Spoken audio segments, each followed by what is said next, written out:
We're walking in hope today. I don't know if you can see the sky behind me, but it's a bit dodgy at the moment. So we'll see what happens. We'll see what happens this morning. Will we be rained on? Will we make it through? Who knows? Stay tuned to find out. Or if you're watching this afterwards, skip forward to see what happened. Oh dear. But welcome one and all once again to what is the Good Morning Walk. Craig, good morning to you. Cathal OG, good morning to you as well. And like I say, good morning. Nicholas, good morning to you. Mike, good morning to you. Dave W, good morning to you. Like I say, good morning. Patrick H, good morning. Susan Hall, good morning as well. Excellent. You're all filing in. We'll be taking attendance soon, so...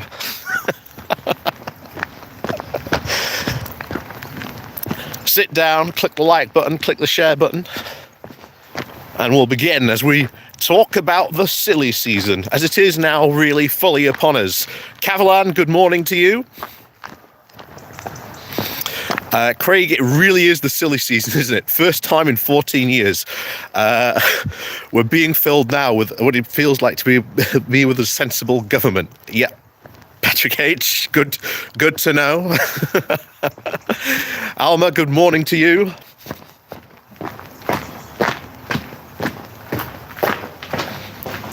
Your morning walk delays my morning walk. Well, walk with us, as they say. Oh. Stephanie, good morning to you. It's raining here, so you're probably having a better morning. RE weather, probably maybe the same. It might be about to do the same here, so we'll see what happens. Like I say, we'll see what happens weather-wise, but yeah, it could be about to do the same here. It could very, very well be about to do the same here. But yeah, I Patrick H was chucking it down here as well. Yes, we walk with confidence and with a bit of risk today. Will it rain? Will it not? Who knows? We await to see what will happen. Oh.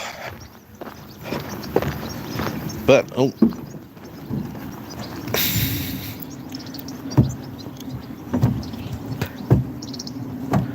we've got this pony trying to scratch an itch, and then we've got two little foals here.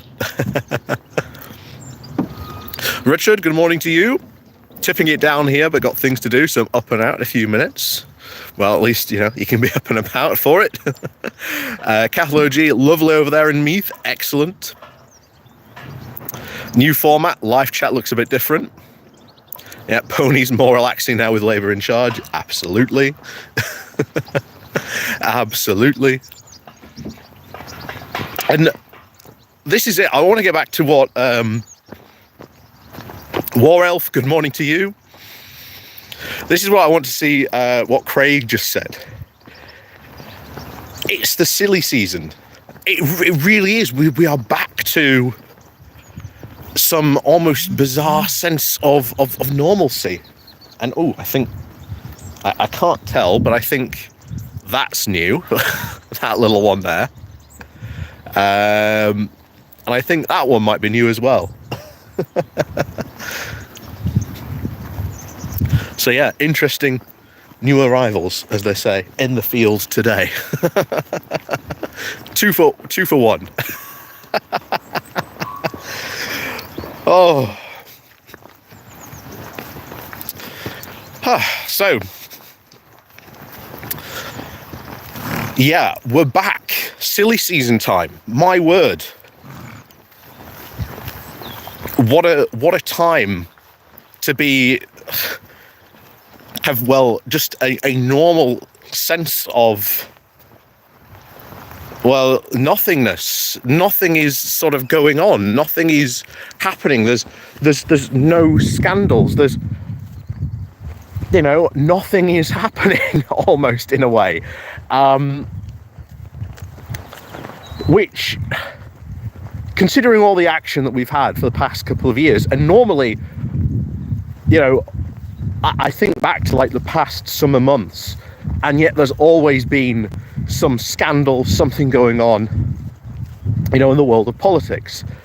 And it's been boring, which has been so nice. Honestly, it's been so nice to go like a week without like some big scandal breaking out or something happening. It's just been, honestly, nice. Like, this is how politics used to be, if people can remember, prior to like 2016. This is how politics normally used to be. You'd have a break from it every so often, and scandals were somewhat quite rare.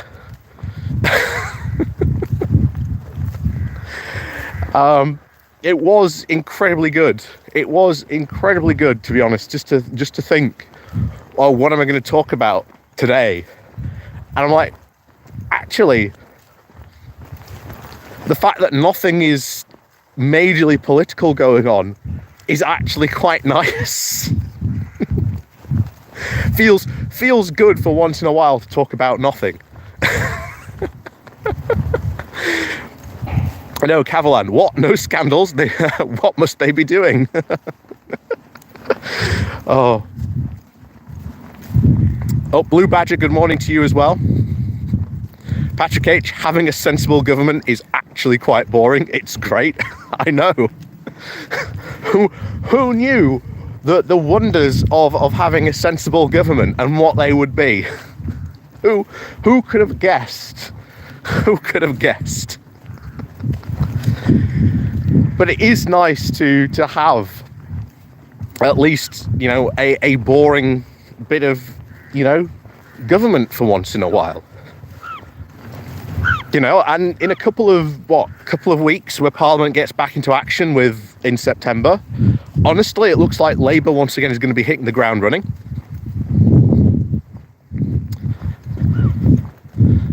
Has Keir Starmer choosing a new wallpaper yet? No, it's an important part of being a new MP. So a new PM. I don't know. We don't know what's happened to that wallpaper. Oh. Mike, question. What problems will Sunak's proposed vote on the winter fuel payments cause Labour? Some Labour MPs have to vote against their constituents, presume they will have to be whipped. Here's the thing, this whole winter fuel allowance thing, it's not as big, it's not as big as people are making out to be. It has been known very, very well for a while that means testing this, which, remember, this is what it is, because there's a lot of these campaigns that are saying, oh, the winter fuel allowance is being taken away from pensioners. The reality is, no, it's not being taken away from pensioners. It's being means tested, And to some pensioners who, bear in mind, have had it really lucky. They've been in a good position where they've, they have a house, they have a decent pension, so they can afford it. And yet this bribe, which is, well, let's call it what it was done to try and secure votes. Now, of course, bear in mind, we should remember, this was brought in by Gordon Brown, but it was the Conservatives who really took it to town. So I do not see this as being as big as it being. I think this is just a first, shall we say, attempt by the Conservatives to try and cause trouble for Labour. But honestly, other than like the right-wing press, it's not as big as a kerfuffle as people I think were expecting.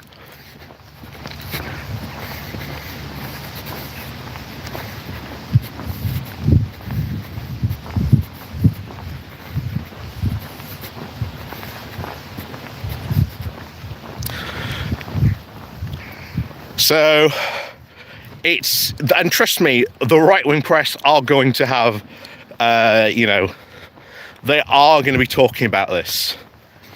Like, this is going to be their big thing that they talk about probably for the next, couple of weeks. So they realise, oh, actually, it didn't really work.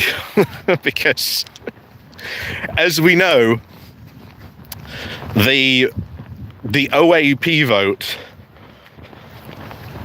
will not win the Tories' elections really going forward on from this point. As we've talked about before, there is a 7th secret leadership contender. Oh, thank you very much, David. Good afternoon from sunny Asia. Well, good afternoon to you. It's not as sunny as it normally is here, but I think we're transitioning back into winter now, although I've still got my shorts on, so I live in hope. I live in hope. But yeah, it's something the Conservatives are going to have to address. The fact that there is now this ever-decreasing bloc that they had been relying on, really, for quite some time, not going to be as powerful as it once was. Because not only that, but you've got fewer people transitioning into voting Conservative. The old adage was that people would get more Conservative as they got older. That's stopped. That has really stopped now. So yeah, they're in trouble as a party. They are really in trouble. And that's why you've got all these Conservative leadership candidates. All they are obsessed with at the moment is unity. But okay, how actually are you going to achieve this unity? And what do you do when people start acting out? That question hasn't been asked. They are all obsessed, except James Cleverly, bizarrely, maybe that's probably the most cleverliest thing he's ever done, of not joining in, of singing in the chorus of "We're going to leave the European Court of Human Rights," because, as we've said before, it is impossible to do. Not only is it baked in like a stick of rock through the withdrawal agreement, meaning that if you left it, that agreement would be blown up, but then also, what do you do, of course, about the Good Friday Agreement?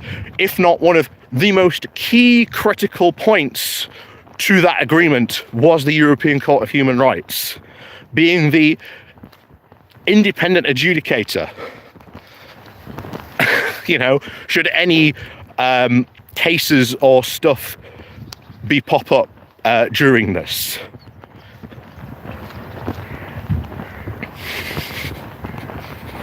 Has anyone brought that up to them? Because it sounds really suspiciously, once again, like the whole, oh, Northern Ireland's not going to be a problem during Brexit, right, guys? Northern Ireland's not going to be the biggest problem of Brexit, which it consistently has been throughout the entire process, because they just did not understand what the problems and issues were going to be in and around Northern Ireland. Not only that, but you also had, I think one of the main issues was, I really think a lot of people bought the whole Leave line, of course, said infamously by Daniel Kinahan, that a vote for Leave was not for voting to leave the single market and customs union. Only a fool would leave the single market and customs union, right? Right?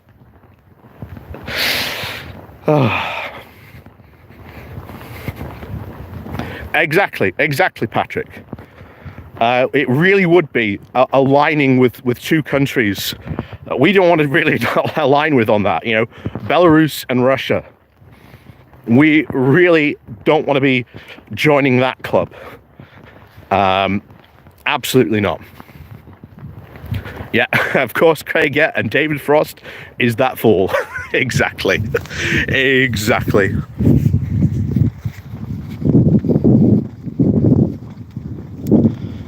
Oh. But yes, the hustings, of course, are taking place at the moment, and disappointingly, most of them aren't being filmed. Most disappointingly, these hustings are not being filmed. Oh, Charles, good morning to you. Good morning. Loved your money beam of the 4 UK MPs, as I call them. Well, you know, we now know that, you know, obviously, I think this was more than enough predicted that Farage was going to be like the most, you know, lavished upon, shall we say, MP. Of course, still not visiting Clacton. Still not visiting Clacton. And instantly already, by the way, you are hearing, you know, Clacton local newspaper has had people write in to it in the letters page saying, yeah, we've got this issue in our constituency, and I'm trying to get Nigel Farage to, you know, come and talk about it, you know, like an MP should, you know, engage in these local issues. And he's not. You had, I think there was the LBC caller from Clacton also bringing this up as well. And what I would advise all the lefties, all the people who want to get rid of Farage, start campaigning. Start a campaign called Where's Farage? Start talking about all the stuff going on in Clacton that Farage is not addressing. Just start embarrassing him, because it's very clear he does not want to be in Clacton. He obviously hates going there. And yet just bring up all this local stuff that's going on that he is saying nothing about. The fact that he's only ever done like one parliamentary address. Just keep on bringing this up. And I think that's how you defeat Farage. That's how you beat Farage in that area. You just bring up the fact that he is ignoring all these local issues that's going on in the country.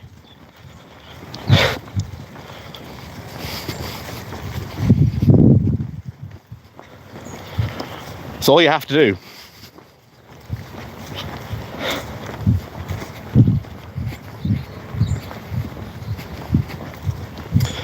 There should be a way of making MPs do their job. There is, before you get to a recall petition, but you have to have, like I say, I'm trying to remember off the top of my head, but there is a way to do it, and I can't remember exactly now what triggers it. But then it's, of course, again, you've got to get the signatures to trigger that petition, and very often that's where recall petitions actually fail. They fail to get the, you know, the number of successful names on that petition. But if you are in Clacton and you want to get rid of Farage, then you need to start all coming together in that constituency to really start and focus on, we want to get rid of Farage. Farage is terrible for Clacton. Like, how do we get rid of him? And all those groups in Clacton need to start coming together to start working out how they're going to do that. Because trust me, once you get that done, you will be able to, I think, eventually push him out.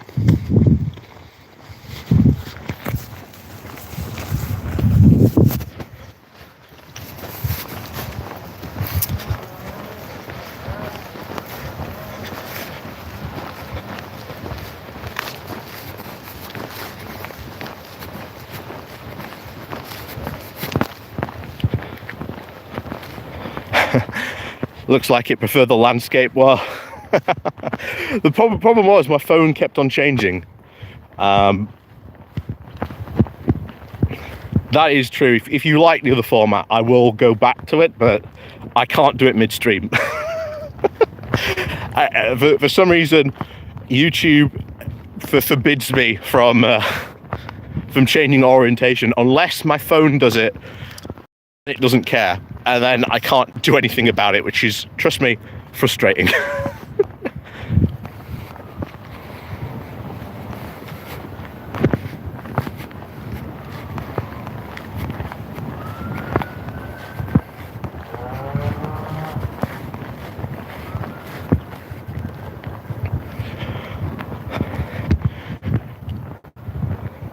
Nope.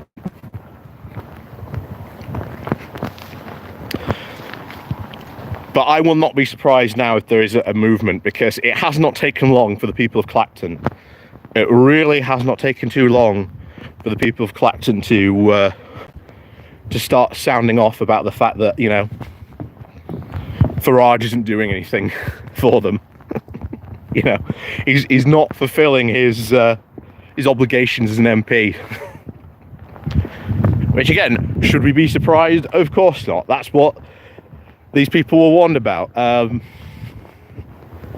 bear in mind, it's the only reason why Lee Anderson managed to survive. That's something we should actually talk about at one point. Why did Lee Anderson survive?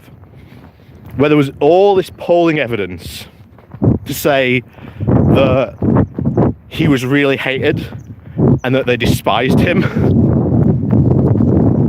Well, do you know what happened? So, obviously, when he was part of the Conservatives, he was on television quite a few times, and, you know, he made himself look a bit like a fool. People absolutely hated it. And then, of course, he switched to Reform. And partly he disappeared from the airwaves. But more importantly, he actually started paying attention to his local constituents. He actually started being a local constituent MP once he left the Conservative Party. So, you know, that's how he ended up surviving.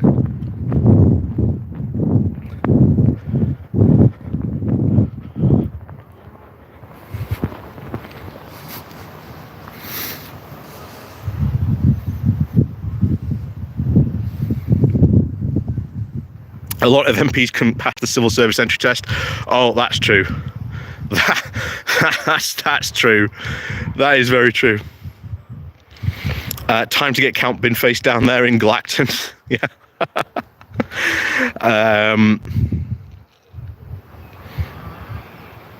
If you don't directly need an MP, then the fact that your MP is useless is something you can actually shrug off. Yes and no, but an MP can be like a really good pressure thing. Like, if you can get involved in MP in like a local campaign, they can help put so much pressure on so many things, so that there is a lot of stuff on, you know, an MP and powers and what they can do. But honestly, it's the name that can bring a lot of attention to so many causes. I've walked too far from the cell tower. Yeah, Craig, yeah, exactly. Priti Patel did exactly the same as she was booted from cabinet.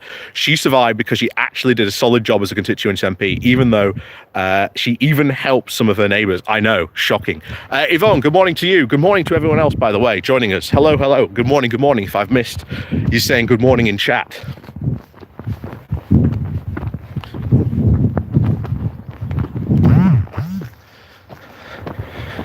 But good morning, good morning, good morning to you.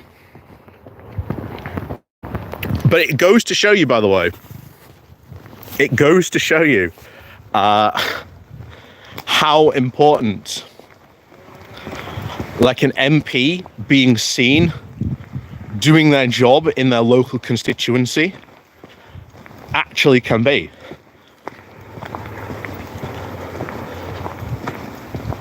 Because that's why a few of those MPs managed to survive. Those MPs who had actually, given a damn, who, rather than run on the national Conservative platform, started running on their own platform of, well, we're going to, this is my local MP stuff, this is what I did as a local MP. Yeah, those Conservatives who lean into that, they're the ones who survived, or even in some cases managed to narrowly survive.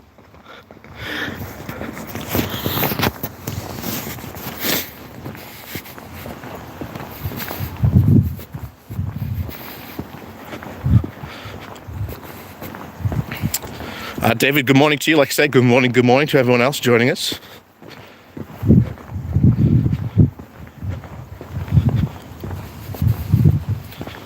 Bit cloudy, yes it is. Does look like it might rain, to be honest, but we'll see. We'll see what happens. So far, so good.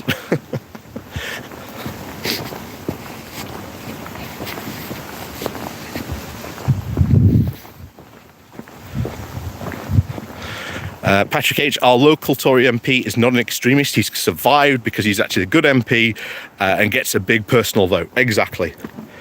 It's why Miriam Cates didn't survive either.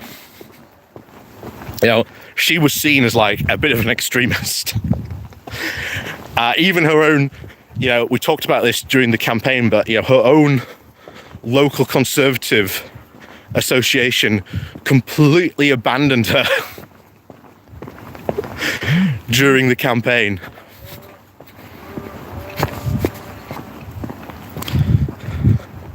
To the point where she had to get people all the way up from London to that. Sarah Davis, good morning to you as well. Multi-seat constituencies are the way to go, keep them on their toes. Maybe, this is something that, actually a video coming out today, because I've said this, I think, before when it comes to, getting, PR across the board, as they say.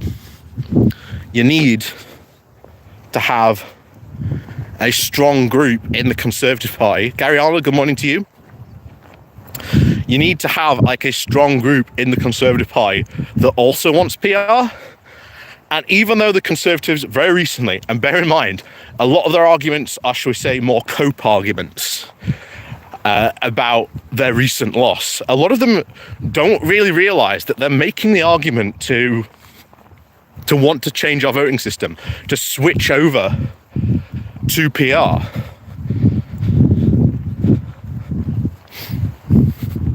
And yet, you need a good bloc in the Conservative Party that wants to do that. And like I say, today, I know I've got a video coming about talking about that, about a Conservative who basically says, hey, we should get involved in PR, we should want to change the voting system. We need to actually talk and have a serious conversation about PR in the Conservative Party. Whether that will happen or not, of course, is another question. But you do need a block of Conservatives, just as, remember, we will need some form of pro-European Conservatives to join us when the time comes to rejoin as well, or to have potentially another referendum. So I wonder if there will be, maybe not yet, so I can't see any signs of one emerging, but I think this is something that the pro-European movements need to really look into, of getting people who are Conservatives, who are still members of the Conservative Party, get them to, form together in the... Oh, thank you very much, Cathlo G. You've gifted a membership there to someone.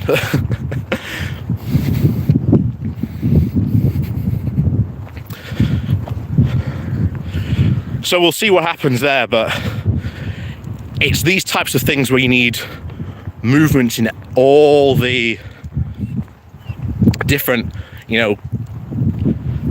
different in all the areas, especially when you want things like this. It's not just that, but House of Lords reform as well. You need a decent, strong-ish conservative movement there as well, if you are to achieve that as well.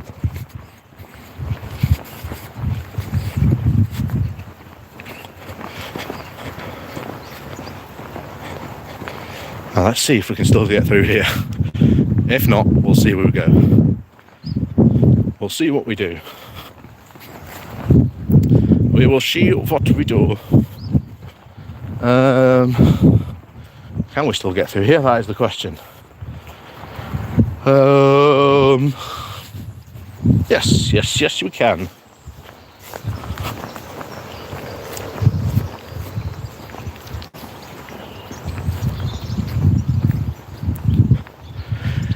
Yeah, PR should definitely give us a government that would reflect the country more. Looks at country. Oh, wait.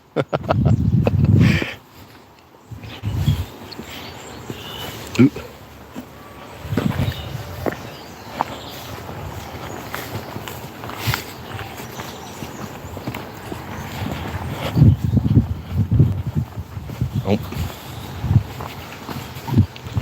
Oh, I'm not throwing the stick. There we go. Over through.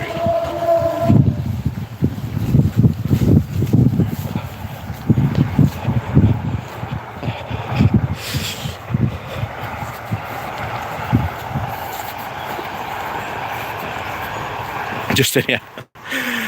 Oh yeah, sorry about that. Yeah, in the middle of the Barnsley Triangle, as they say. Like I say, don't worry. Normal service will always be restored as well.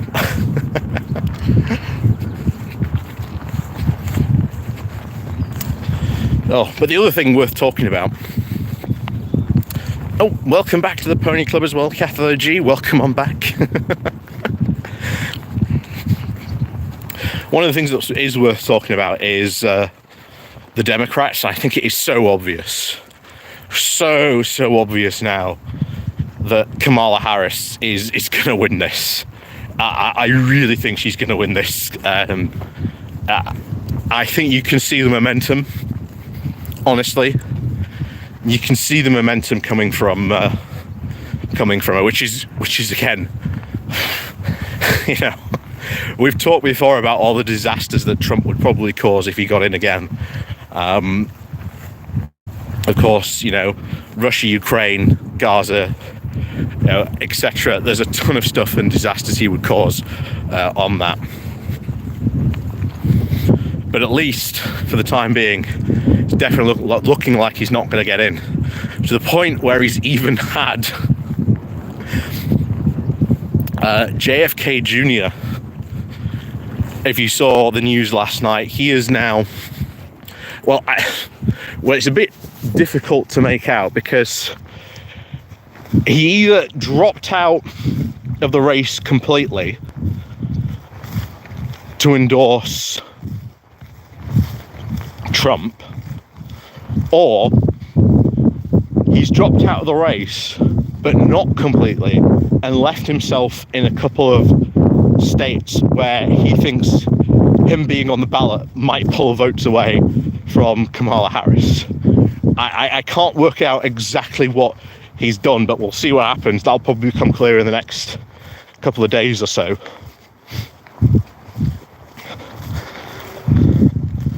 But oh my word, his speech was just so terrible. Yeah, exactly, Patrick. Waltz was an absolutely star pick. Oh, Waltz was, I do not think you could have had a better VP pick. I do not think you could have had a better VP pick than Waltz. I really don't think you could have had a better VP pick.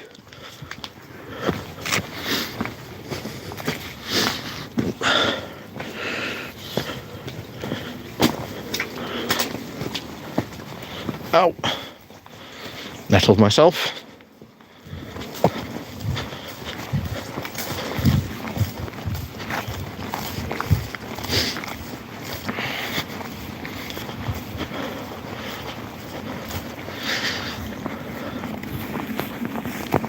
And I think there is really, now you see the momentum.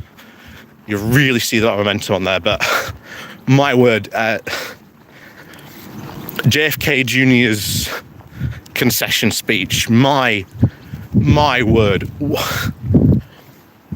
You know, I'm dropping out of the race so that I can potentially become a cabinet position in, you know, Trump's cabinet, and I'm going to take over health, and I'm going to see, you know, I'm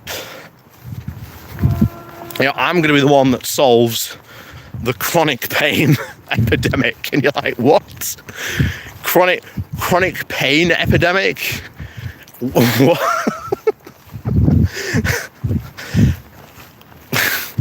But it's all that ridiculous, you know, all the stupid anti-vax stuff. That will be very damaging to UK health policy. Well, not to the US health policy, especially if another pandemic came along. I mean, you are absolutely asking for a disaster. Let's say this Mpox thing picks up, because yes, Mpox, possibly a thing now. Let's say this picks up, becomes the next pandemic, and let's say, God help America, you've got Trump in the White House as president, and then you've got JFK Jr. in charge of, like, health. Oh, there will just be so many unnecessary deaths because of those two. They are an absolute walking public health disaster. An absolutely public health disaster.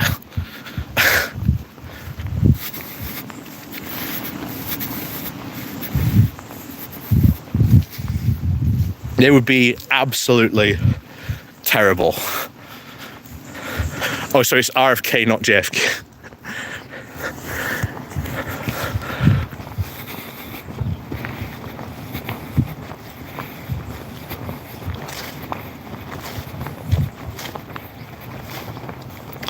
It will be a disaster. I dread to think. I mean, you saw the change in response from where you went from Trump to Biden, and Biden actually had a plan to deal with the pandemic. Trump didn't. Trump didn't even think it was a real thing. But good God, if he got in again and you got the Mpox, if that kicked off, and then, you know, you had RFK, my word, I just don't even want to think about it. I just don't even think about what a disaster that would cause in America.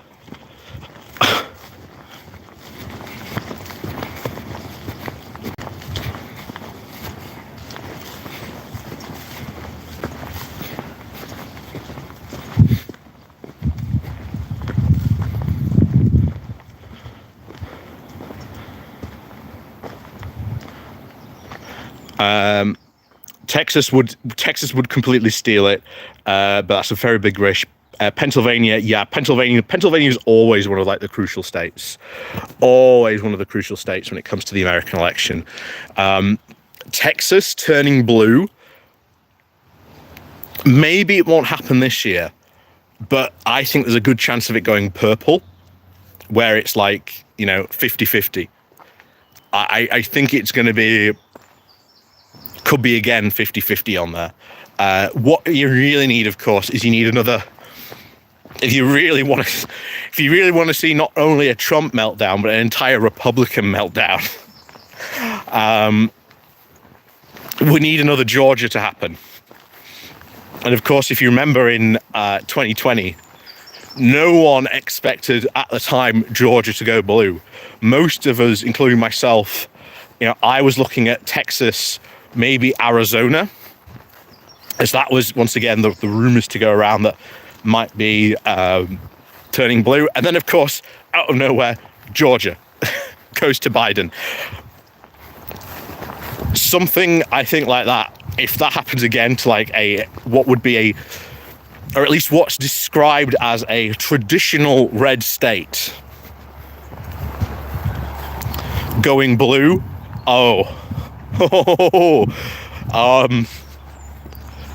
the Republicans and Trump would be in absolute meltdown. He would be in absolute meltdown.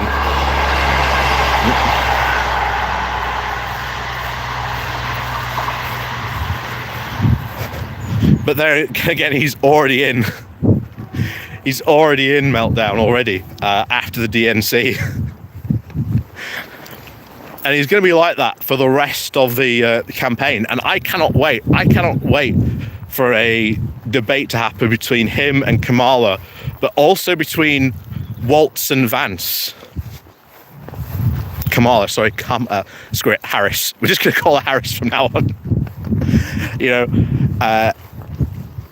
Harris is going to be, Harris is going to absolutely mop the floor with Trump during a debate. Absolutely mop the floor.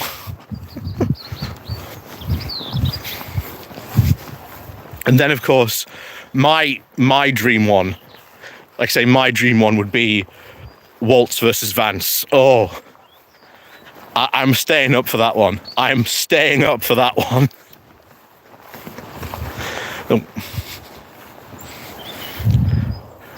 Some more ponies for you.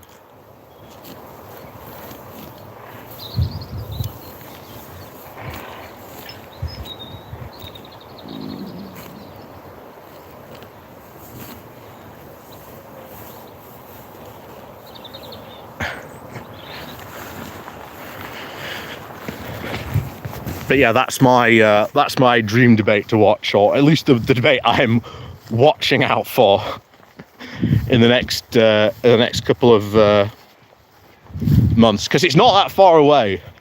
It's really not that far away. I mean, it's odd to think in January of this year we were like, November's going to be big, and now it's only like 3 months away. Oh.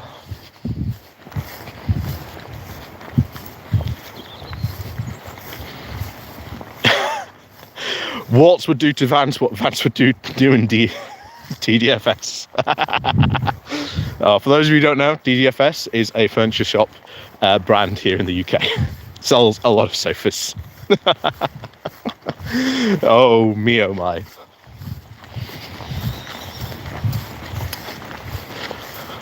But yeah, I'm now very confident in what's going to happen in November. I think, yeah. They did stress, I think that was important. Oh no. Oh, god damn it.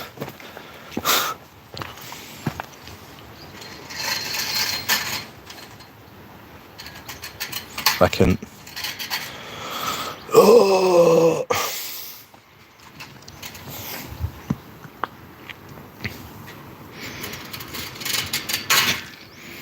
Can lift this up. I can get through, and then I can put it back down again.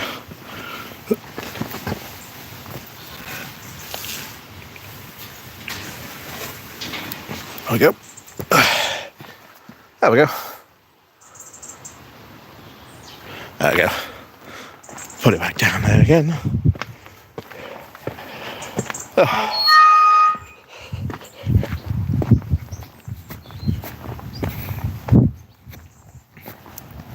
Can we place him with a couch in the debate if he doesn't turn up?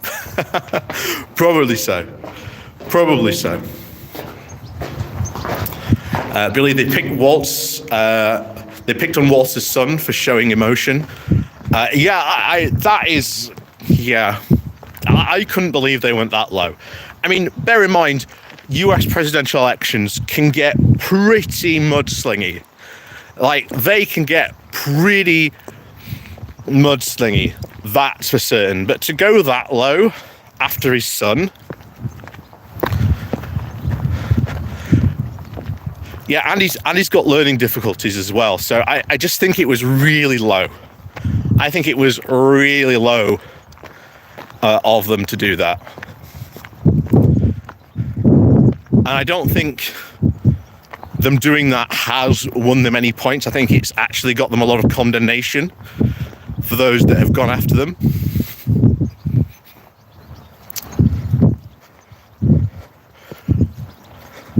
So that is good, at least. You can see in America there is now, I think, a very serious change going on, of course.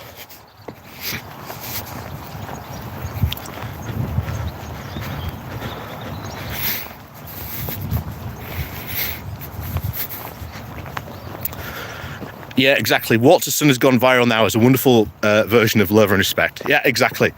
I think there's such a good, positive hopefulness coming out of this, DNC.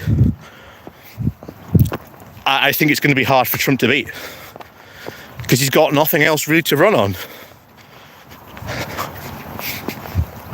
So his defeat is pretty much inevitable now, I think. But, to one of the messages of the DNC was, don't be complacent. Get out there and vote. And there is talk of wanting to turn this campaign into a drive the vote now. Get out there and drive the vote. Get as many people out as you can. In fact, what is kind of funny, Kamala Harris's team has actually apparently been talking to Keir Starmer's election team about their Ming-Var strategy. So that would have been an interesting conversation to see. That's one of those conversations I would have loved to have been the fly on the wall and just seen what was said from that point of view. But as always, thank you very much everyone for watching us, joining us.